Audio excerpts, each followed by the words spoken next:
सोडवायला मी तुम्हाला मदत करू शकते, पण ते कुठले मुद्दे आहेत आणि ते कसे आपण हँडल करायचे ह्याचं मार्गदर्शन तुम्हालाच मला करावं लागणार.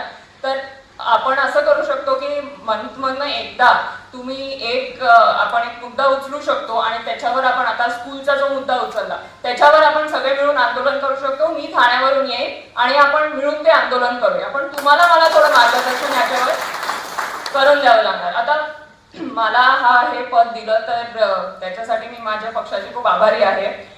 पण मी सध्याच आता थोडी राजकारणात ऍक्टिव्ह झाली आहे, तर तुम्हाला कळत असेल मी जसं बोलतेय त्याच्यावरून आता मला थोडं कम्फर्टेबल झाले किंवा मंचावर येऊन एवढं बोलायला.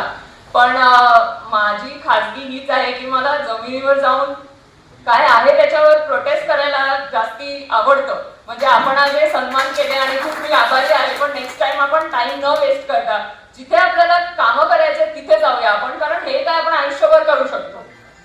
पण आता त्याचा उपयोग काही होणार नाहीये. तर आणि बिकॉज मी जितेंद्र आव्हाड साहेबांची मुलगी आहे, अनफॉर्च्युनेटली आपल्याकडे असं चालतं. पण मी इथे आली आणि आपण कुठला तरी मुद्दा उचलला तर सगळ्यांना माहिती आहे की ते मीडियापर्यंत जाईल आणि ऍक्च्युली त्याची शासन नोंद घेईल. तर ह्याचा फायदा आपण जास्तीत जास्त करून घ्यायचा आहे. आणि त्यामुळे मी सांगते की नेक्स्ट टाइम आपण एवढं फॉर्मल अरेंजमेंट न करता जे काही आपल्याला कामं करायची ती आपण कामं चालू करूया.